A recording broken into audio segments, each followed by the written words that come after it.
BCH, we start with 1 hour chart. Okay, if we refer to our analysis, when the price was within this move, exactly here we mentioned if we get the correction, we can look for buy with the breakout of this top.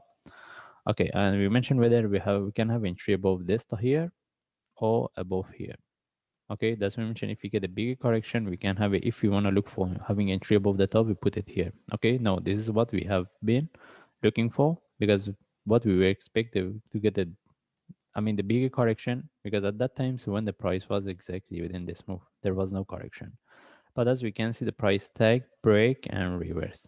Okay, that's why I mentioned if we get any trade with having entry above the top, if we see within 1 or 2 hours is not moving, we take out the trade. The first reason, if we put this one in relative to this, if we refer to the indicators, we see the internal divergence as well here.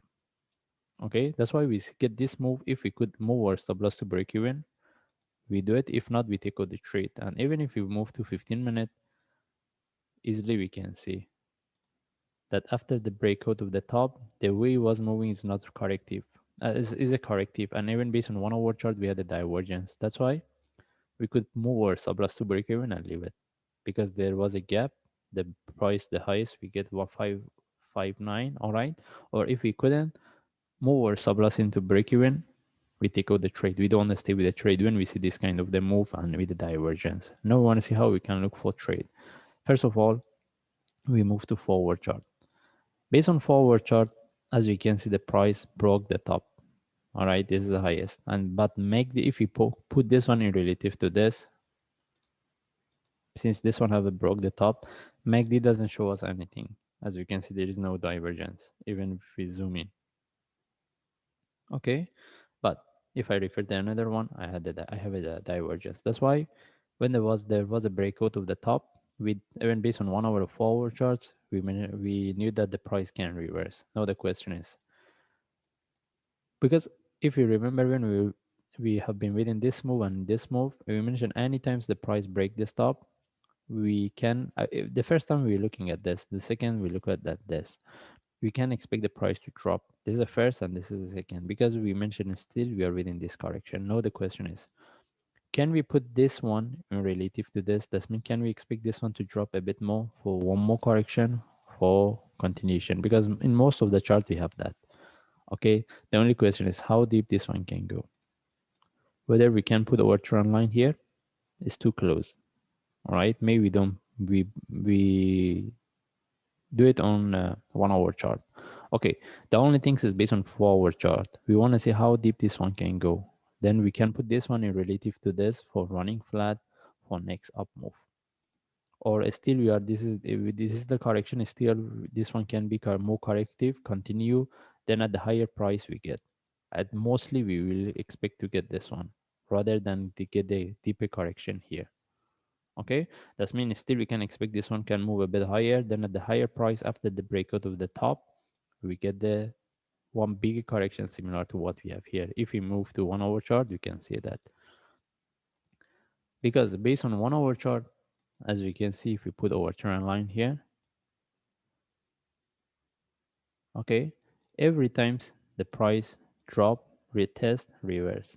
Okay, that's why we're thinking this one can give us one move up similar to what we have here. That means we will be within this correction.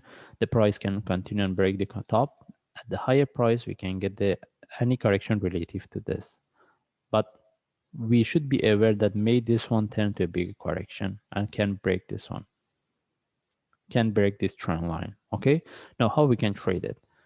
First of all, if this one turn to a correction, maybe we can expect one move down, but we are not going to look for sell. Okay, and if we get this one turn to a correction, we get any drop, then from there any reversal we can look for buy. Because if we get the correct and this one turn to a corrective with a breakout of the trend line, then we can expect this one is similar to what we're going to get here. In terms of the length and time, maybe we can compare to this. Okay, that means this one can continue and drop, and we expect the price doesn't break this low, but still the price, that means this dip is still, you can expect the price to drop to this low. Where what is the low? 427, sorry, 472. Okay, that means still we can expect the price, if there is a correction for the breakout, still we can expect the price to drop to 472. Okay, that's mean within this range, any reversal we can look for buy. Okay, and beside that, can price break this low? Yes, because at that time, so we will, this one, as you can see, the price have broke the top. Because as long as the price drop, but don't break this low, we can look for the running flat. But if the price break, then we get the different type of the flat, and this is what we are not interested, because at that times to make a trade, it can give a more difficulty. Okay, by the way, now we talk if the price drop, and if the how about if the price reverse from here, similar to any of this, we can look for the sharp move, like, and trade it with the when the price come to this top, we start to manage it similar to what we have here. When the price break the previous top, we start to manage. If we get, if there is a continuation, and if like with the break of this top, we start to manage it. Okay, that's mean mostly I think still we are within this corrective move before we get the bigger correction. Anyway, we just follow the chart. If I see any update, I will share. Thanks.